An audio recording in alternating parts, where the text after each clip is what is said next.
भैया, हम कहाँ जा रहे हैं? अनुज, अब हम एक बहुत ही विशेष और पवित्र स्थली पर जा रहे हैं और उस स्थान का नाम है काशी विश्वनाथ मंदिर।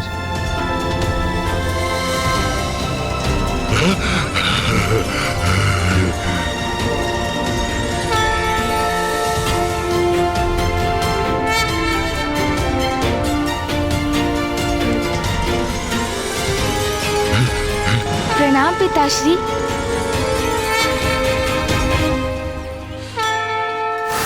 तुम्हें ज्ञात है अनुज, 12 ज्योतिर्लिंगों में से ये एक अति विशेष और दिव्य ज्योतिर्लिंग है। भैया, पिताश्री के तो सभी शिवलिंग पवित्र और दिव्य हैं, किंतु विश्वनाथ ज्योतिर्लिंग उन सभी में भी विशेष क्यों है? गणेश, काशी नगरी के 5 कोस का विस्तार ही तो इस शिवलिंग का भाग है। जैसे काशी नगरी की उत्पत्ति की एक कथा है, वैसे ही विश्वनाथ मंदिर में स्थित इस शिवलिंग की भी एक विशेष कथा है। कैसी कथा भैया? वो कथा हमें भी सुनाइए ना। आपने तो कहा था काशी पहुंचते ही शीघ्र इस योनि से मुक्ति मिल जाएगी प्रभु। वो क्षण कब आएगा? कब आएगा? मैं तो अभी भी इस भयानक दशा से मुक्त होने की प्रतीक्षा में हूँ प्रभु। ज्ञानारी जी, हम पवित्र काशी नगरी में आए हैं, तो उसकी महिमा समझे बिना आपको कैसे मुक्ति प्राप्त होगी? अच्छा, हाँ तो शीघ्र सुनाइए वो कथा प्रभु, शीघ्र सुनाइए। विवाह के उपरांत पिताश्री माँ को लेकर कैलाश आ गए। माता कैलाश में एकमात्र नारी थी और पिताश्री सदा ध्यान में रहते थे, इसीलिए माँ उदास हो जाती थी। और फिर एक दिवस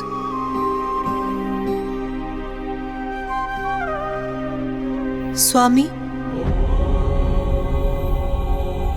क्या हुआ उमा? स्वामी, कैलाश तो हिमालय पर ही बसा हुआ है, इस नाते तो वो मेरे मायके का ही भाग हुआ। स्वामी, हम कहीं और जाकर निवास नहीं कर सकते? किसी ऐसे स्थान पर जहां उत्साह का वातावरण हो। उचित है उमा, मैं आपको ऐसे स्थान पर लेकर चलता हूँ जो मुझे सर्वाधिक प्रिय है। हर हर महादेव, शिव शिव शिव शिव। हर हर महादेव, शिव शिव शिव शिव। हर हर महादेव, शिव शिव शिव शिव। हर हर महादेव, शिव शिव शिव शिव। हर हर महादेव, शिव शिव शिव शिव शिव। हर हर महादेव।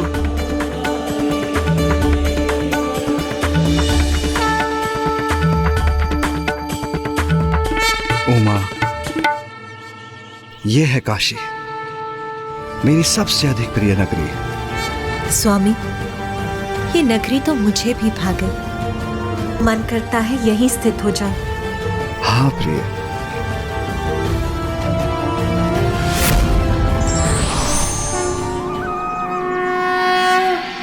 प्रणाम महादेव। महादेव, यदि आप और देवी पार्वती दोनों काशी में वास करेंगे तो हम सभी देवता भी यहीं स्थित रहेंगे। सत्य है, इस नगरी से अधिक पावन स्थान तो समस्त संसार में कहीं भी नहीं।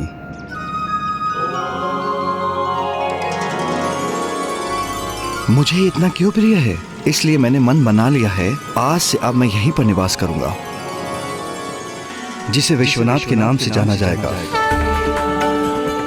और ये सभी ज्योतिर्लिंगों में सर्वाधिक मान्यता रखेगा। और ये पंचकोशी काशी मेरी ही शिवलिंग का भाग होगी, जिसके परिणाम स्वरूप संपूर्ण काशी को ही विश्वनाथ ज्योतिर्लिंग के नाम से जाना जाएगा। विश्वनाथ ज्योतिर्लिंग के नाम से जाना जाएगा। विश्वनाथ ज्योतिर्लिंग के नाम से जाना जाएगा। विश्वनाथ ज्योतिर्लिंग के नाम से जाना जाएगा। स्वामी, और मैं आपसे दूर कैसे रह सकती हूँ? मैं भी यहाँ आपके निकट ही स्थित रहूंगी।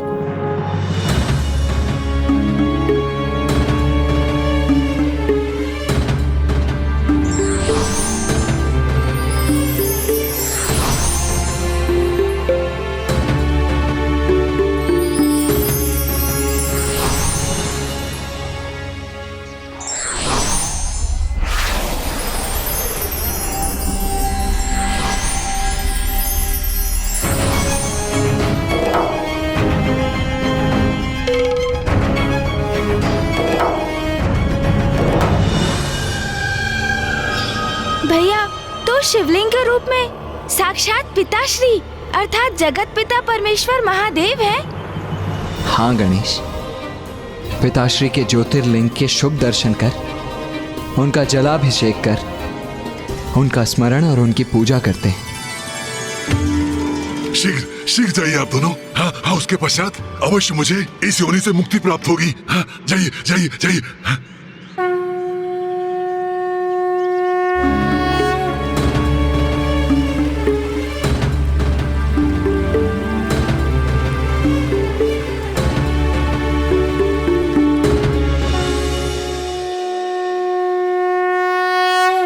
ओम नमः शिवाय, ओम नमः शिवाय, ओम नमः शिवाय, ओम नमः शिवाय, ओम नमः शिवाय।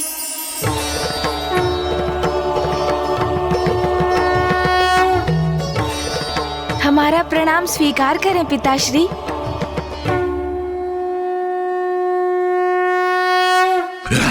कितना समय लग रहा गणेश जी को और कुमार कार्तिकेय को? पिताश्री, वो देखिए, प्रभु गणेश जी और गुरुदेव लौट रहे हैं।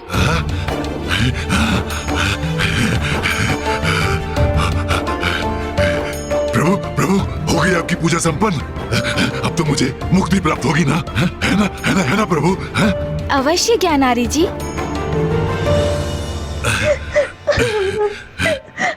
चलिए चलिए प्रभु, चलिए।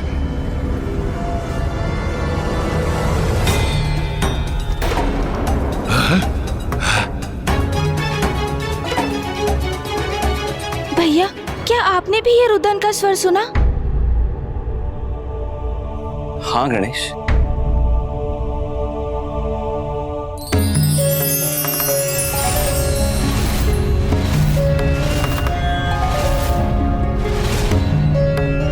मेरे पुत्र कार्तिकेय और पुत्र गणेश यहाँ हैं। शीघ्र ही यहाँ मेरी उनसे भेंट होगी। वो अवश्य मेरे स्वामी को मेरे निकट लाने का उपाय ढूंढ ही लेंगे।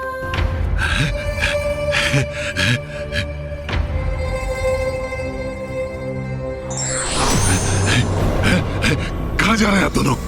मुझे मुक्ति चाहिए, मुक्ति चाहिए मुझे। मुक्ति देने का वचन आप भंग कर रहे हैं। मुझे मुक्ति दिलवाइए, अभी अभी दिलवाइए। हाँ हाँ हाँ प्रभु।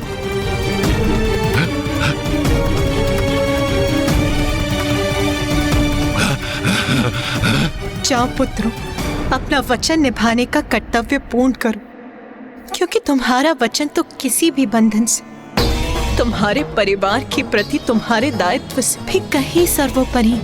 मैं दीर्घकाल से अपने स्वामी के सानिध्य से दूर रहने की अपार पीड़ा सह रही हूँ, जो अब मेरे लिए और बेअसहनीय होती जा रही है, कि मैं तुम्हारे कर्तव्य के निर्वाहन में बाधा कदापि नहीं बनूंगी। मैं मेरे स्वामी के लिए अधीरता से प्रतीक्षा करूंगी। ज्ञानारी जी, जो जीवन में जैसे कर्म करता है वो उसके वैसे ही फल भोगता है। आपने ईश्वर को नकारा, अधर्मपूर्ण आचरण किया, अन्य जीवों पर अत्याचार किए, इसलिए आज आप इस योनि में हैं। किंतु अब मैं और भैया आपकी सहायता के लिए तत्पर हैं। तो पुनः अपना धैर्य खोकर अपने लिए कठिनाई उत्पन्न मत कीजिए ना। हाँ ज्ञानारी जी, धीरज रखिए तनिक। मैं और गणेश अवश्य आपकी मुक्ति का कोई उपाय ढूंढ ही लेंगे। धीरज धरूं? और कितना धीरज धरूं? गणेश जी, कुमार कार्तिकेय, आपने कहा काशी चलो, हम काशी आ गए। आपने कहा विश्वनाथ ज्योतिर्लिंग का जलाभिषेक करेंगे। मैं धैर्य पूर्वक आपके द्वारा वो पूजा संपन्न होने की प्रतीक्षा करता रहा, किंतु क्या हुआ फिर? कुछ नहीं, कुछ नहीं। मैं तो अभी भी रह गया ना। गुरु, भयंकर, पिशाच। मैं पूछना चाहता हूँ, मुझे इस योनि से मुक्ति क्यों नहीं प्राप्त हो रही है?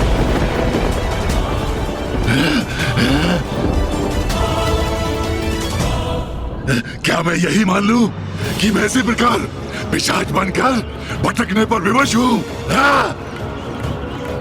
क्या मुझे इस योनि से कभी मुक्ति प्राप्त नहीं होगी?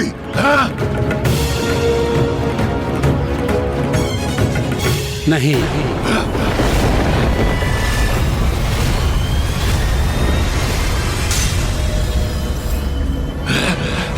तुम्हें काशी में पिशाच योनि से मुक्ति प्राप्त कभी नहीं होगी।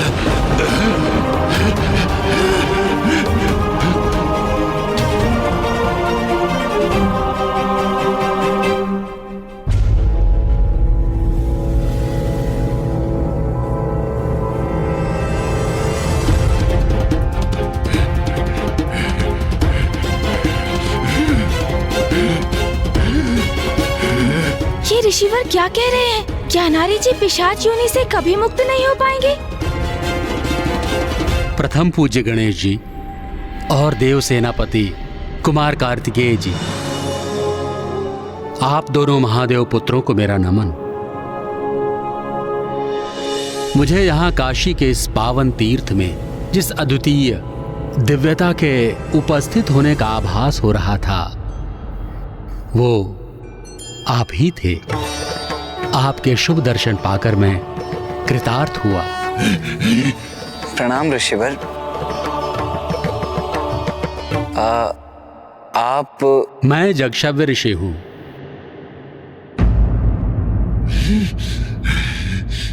महादेव का एक साधारण भक्त।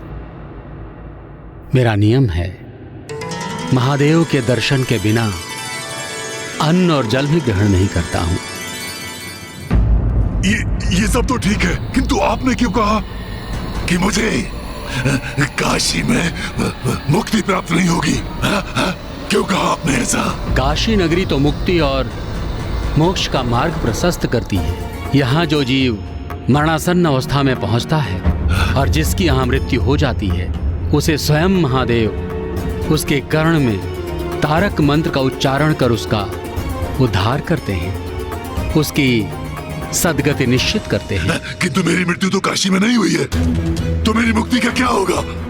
मुझे मुझे मुझे वो सदगति कैसे प्राप्त होगी?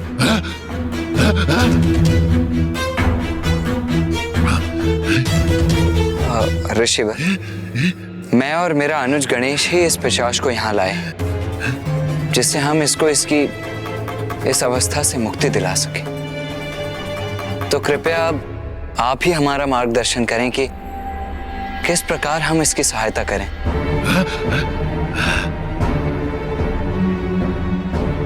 इसका एक ही उपाय है। इस पिशाच को इसकी इस अवस्था से मुक्ति तो एकमात्र माँ गंगा ही दे सकती हैं। हाँ भैया, ऋषिवर सर्वथा उचित कह रहे हैं। माँ गंगा तो मोक्षदायिनी है। मोक्ष और मुक्ति की वो एक माध्यम है। बहुत समय पूर्व नंदी जी ने मुझे एक कथा सुनाई थी, जिसमें उन्होंने बताया कि कैसे राजा भागीरथ ने अपने पूर्वजों को सदगति पहुंचाने हेतु माँ गंगा का आवाहन किया था। अच्छा, तब तो हमें भी ये कथा सुननी चाहिए। कथा में समय व्यतीत करने के स्थान पर इसे अपने पिता की मुक्ति का उपाय नहीं पूछना चाहिए। ज्ञानारी जी, वत्स सुबोध का ये समझना कि उसके पिता को पिशाच योनि से कैसे मुक्ति प्राप्त होगी, वो अत्यंत महत्वपूर्ण है और गंगा माता ही आपको मुक्ति प्रदान कर सकती है। तो आप उनकी महिमा से परिचित नहीं होना चाहते? उचित है, उचित ही कहते हैं आप गणेश जी। कितनी कथाएं सुन चुका हूँ, तो कदाचित एक और कथा से मेरी मुक्ति में अधिक विलंब तो नहीं होगा। उचित है। एक समय की बात है, सूर्यवंशी अयोध्या नरेश राजा सगर, जिनके 60 सहस्त्र पुत्र थे, उन्होंने अश्वमेध यज्ञ करने का प्रण लिया। अश्वमेध यज्ञ वो यज्ञ है जिसमें श्वेत अश्व को मुक्त होकर सर्वत्र विचरण करने दिया जाता है, और जिन क्षेत्रों में यह अश्व निर्बाध विचरण करता है, उस क्षेत्र के राजा यज्ञ करने वाले राजा के अधीन हो जाते हैं। और जब वो अश्व किसी अन्य राजा के द्वारा बिना बंदी बनाए लौट आए, तो अश्वमेध यज्ञ सफल माना जाता है। और जो भूपति 100 अश्वमेध यज्ञ सफलतापूर्वक संपन्न कर लेता है, वो देवराज के पद के योग्य बनकर उनके सिंहासन का अधिकारी हो जाता है। तो जब देवराज इंद्र को राजा सगर के 100 अश्वमेध यज्ञ करने के अभिप्राय का ज्ञात हुआ, तो देवराज इंद्र ने यज्ञ के अश्व का हरण कर उसे कपिल मुनि के आश्रम में बांध दिया।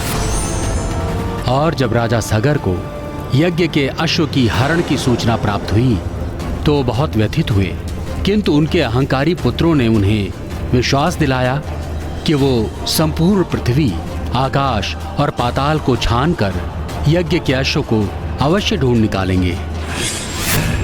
और अंततः जब राजपुत्रों को अश्व कपिल मुनि के आश्रम में मिला तो उन्होंने मान लिया कि मुनिवर ने ही अश्व का हरण किया और वो उन्हें दंडित करने के लिए आगे बढ़े।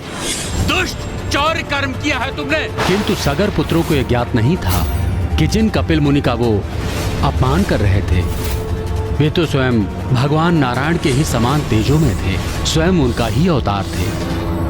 उनकी धृष्टता के दंड स्वरूप कपिल मुनि ने उन सभी सगर पुत्रों को अपनी तीक्ष्ण दृष्टि से भस्म कर दिया। राजा सगर दुख में डूबकर अपने पुत्रों की मुक्ति का उपाय करने लगे, किंतु न उन्हें और न ही उनके पौत्र राजा अंशुमन और उनके पुत्र राजा दिलीप को ही इस कार्य में सफलता मिली। और उनके 60 सहस्त्र पुत्र उसी भांति जली राख बनकर स्थित रहे।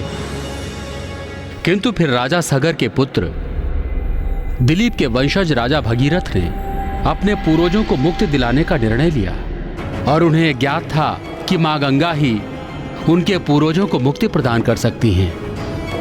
और साथ ही उनके राज्य में भयंकर सूखा भी पड़ा।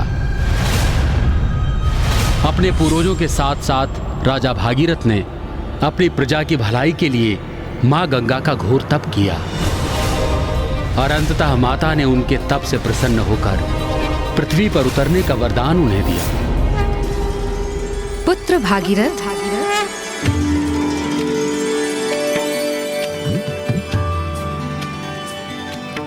प्रणाम मां गंगे। पुत्र भागीरथ, मैं तुम्हारी तपस्या से प्रसन्न होकर पृथ्वी पर उतरने के लिए प्रस्तुत हूँ। किंतु जब मैं स्वर्ग से पृथ्वी पर उतरूंगी तब यदि मेरे वेग को ना रोका गया तो समस्त पृथ्वी मेरे प्रचंड जल प्रवाह में बहकर नष्ट हो जाएगी। माता, मैं तप करके आपके वेग को रोकने के लिए महादेव को मना लूंगा। प्रणाम माता। इसके पश्चात ऋषि भागीरथ महादेव के तप में लीन हो गए। नमः शिवाय, ओम नमः शिवाय, ओम नमः शिवाय, ओम नमः। तुम धन्य हो वत्स भागीरथ। प्रणाम प्रभु। तुम्हारी सहायता कर तो मैं स्वयं भी आनंदित हो जाऊंगा।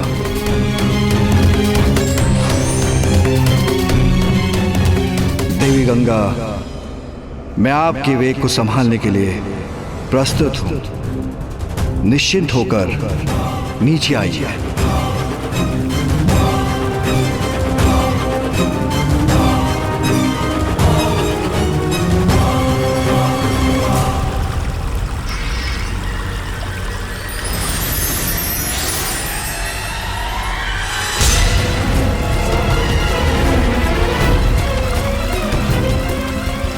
जब माता गंगा महादेव की जटाओं से होते हुए पृथ्वी पर अवतरित हुई तो भागीरथ उन्हें अपने 60 सहस्त्र पूर्वजों के अवशेषों की दिशा में ले गए। मां गंगा के पावन जल के स्पर्श से राजा भागीरथ के पूर्वजों को सद्गति प्राप्त हुई।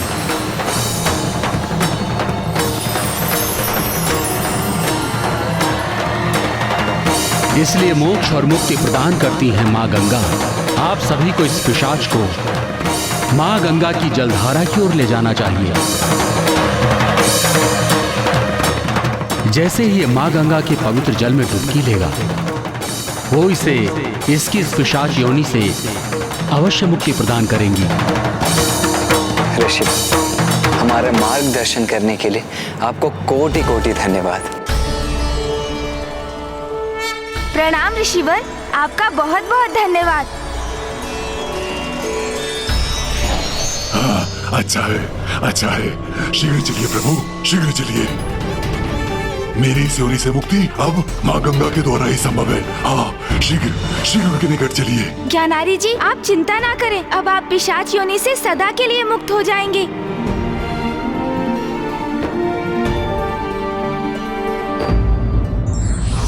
प्रत्येक घटना के पीछे कोई ना कोई कारण अवश्य छिपा होता है। हमें धैर्य पूर्वक उसे समझ और जानकर ही अगला कदम उठाना चाहिए।